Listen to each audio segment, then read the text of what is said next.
Mistura de rima, progresso e disciplina pra chegar com as minas nessa cultura que ensina verdade para todos nós, a divisa feroz vencendo a fronteira, uma verdadeira porta-voz da periferia desse mundo louco, declina a riqueza. Muito importante mesmo é esse grito de liberdade que o Ligiba deu, porque as mulheres precisam ter um espaço, né? E a gente está procurando espaço.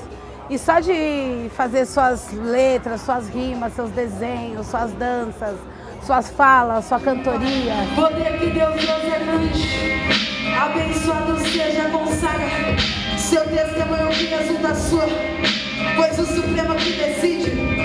Sinceridade que fiz através do amigo, compartilhe contigo o sentimento que guardo comigo. O compromisso é ser unido, cantar bem, colher rosas que alegram bem. Ligiba também veio para fortalecer a nossa cultura negra, a nossa cultura brasileira, a nossa arte. É isso aí. Poxa, eu disse bastante